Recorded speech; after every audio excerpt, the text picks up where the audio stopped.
So, Black Country New Road is an English rock band formed in 2018.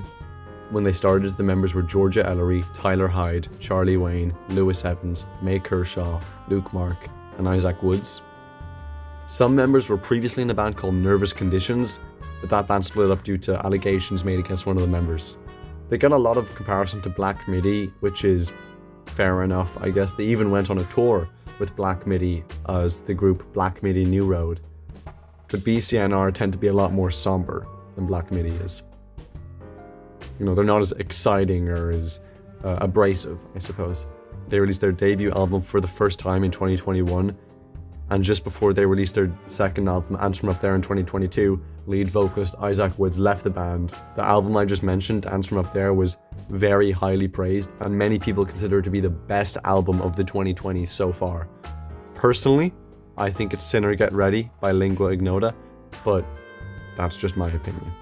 The band did release a live album in 2023.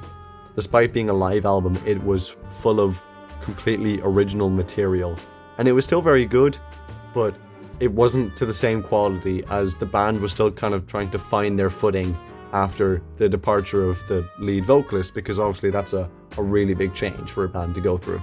So they did take that time to find their new style, however, and in 2025 they released their third album, Forever Howlong. First off, I'm going to say there are actually two different versions of this album.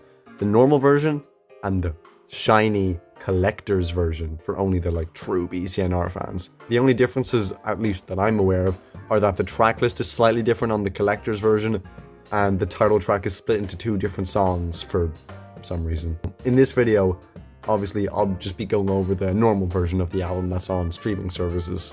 Seeing as I had just reviewed the band's other two albums at about the same time that the rollout for this one started, I was paying a lot of attention to it. I could tell from the singles that this was going to be a very different sounding album from the previous two. Obviously, the most notable change is the vocals, because Isaac Woods left. On this new album, the vocals are done by Lewis, May, and Tyler. It's also a lot more of a folk album than a rock album, especially on songs like For the Cold Country. The instrumentation is definitely a lot more kind of joyous and happy than their previous work. This is definitely still Black Country New Road, but it's a very different version of the band. So here's an example. Personally, my favorite album from this band is their debut For the First Time. One of the reasons I think that I like it so much is that it has this kind of disturbed feeling that we see bits and pieces of throughout the album. Prime example, see Science Fair. It's my favorite song from the band still. For comparison, the first song on this album is called Besties. Don't get me wrong, that's not me complaining. This album is very, very good. And a lot of my problems are just, my problems. Apparently, most of the songs on this album were written as the band was on tour, and they changed based on how the band felt after performing them live, which is an interesting songwriting approach, to say the least. Also, the songs here fix a big issue that I previously had with BCNR's work, where I felt that sometimes their songs were just long for the sake of being long. Especially on Ants From Up There, some of the songs could be 10 or 12 minutes in length, whereas here on Forever Howlong, there isn't a single song here longer than 6 minutes, give or take, and most of them are less than 5, which I really appreciate. As for the best songs on this album, one of them is definitely Two Horses. This sounds like something out of a fantasy movie, to be honest. The instrumentation is laid back for the first half to let the vocals and the storytelling and the lyrics shine, and then they let themselves show off in the second half in typical BCNR fashion. It's very good. Another of the best songs is Mary. This song is the perfect mix between being serene and being somber. The singing is just fantastic, I have to say. And it's interesting to hear the band attempt something a bit more minimalistic compared to their usual style, because obviously with a band with 6 or 7 members, there's going to be a lot of instruments being played, there's going to be a lot of stuff happening. It's a song about a girl who's getting bullied, and it's a story that I think is told really well. For the Cold Country is also one of the best songs. It was the third and final single released for this album, and it was not only the best of those singles, it's also one of the best songs on this album. Honestly, maybe even the best. I don't think it's the best personally, but it's a very close second for me.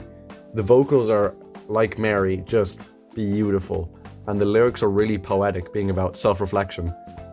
Kind of like Two Horses, this song definitely at times sounds like something from a fantasy movie. My personal favorite, and what I think is the best song on this album, is Nancy Tries to Take the Night Away.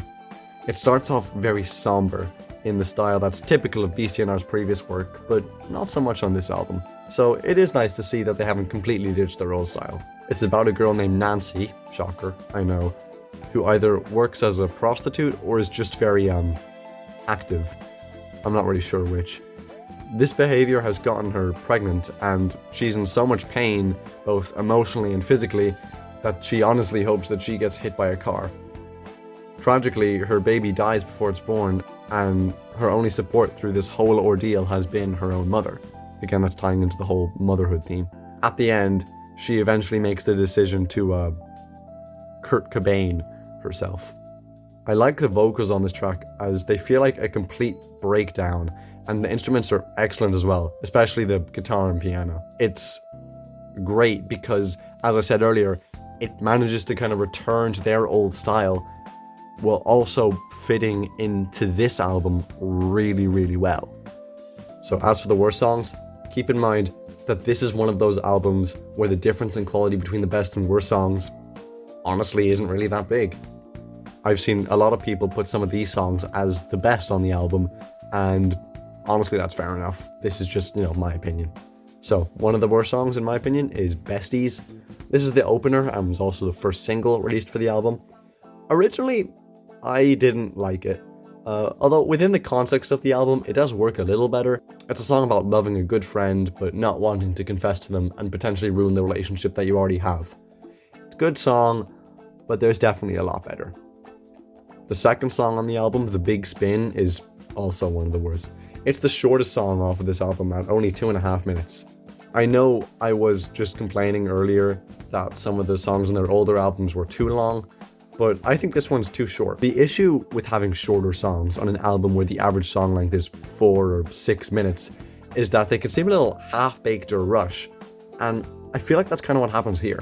It's a great song on its own, but within the context of the album, it feels like a little stumble before we get to the really good stuff, especially seeing as this and Besties are the two first songs on the album. The other worst song, I think, is the title track, Forever Howlong. Putting this here is a little disappointing, honestly. I personally feel like if there's a title track on the album, it should be one of the best. It's the name of the album, so it kind of commands some more respect than the other songs. Like, this is the album song, not a song on the album, if that kind of makes sense. It's not a bad song by any means. As I said, there are no bad songs on this album, and any faults the song does have are further shown off by having this straight after the two, in my opinion, best songs on this album, For the Cold Country and Nancy Tries to Take the Night Away. As for the album cover, I like this cover, but I just don't think it's great. Like, it doesn't really do much for me. I guess it does kind of fit the album, and it's an interesting art style. I think they could have done something else that would have been better. It does, interestingly enough, remind me of the art style of Cruelty Squad, of all things, but I don't know, maybe that's just me. Overall, it's great to hear more work from Black Country New Road, and it's also great to hear that they're not just doing the same thing again, but without Isaac Woods. They're trying something new, and I think it worked really well here. I'm going to give this album 8.8 Besties out of 10, and yeah, I could definitely see this album being on my top 10 best of 2025 list. This might even be the best album of 2025. But we have a little while to go to see that yet, I think. At the very least, it's the best album of April 4th, 2025, right? It was, until Jane Remover decided to drop her album. I'm not saying the Jane Remover album is better. I'm just saying, it's also really good. But that's a review for another time. So yeah, I will see you next time. Bye.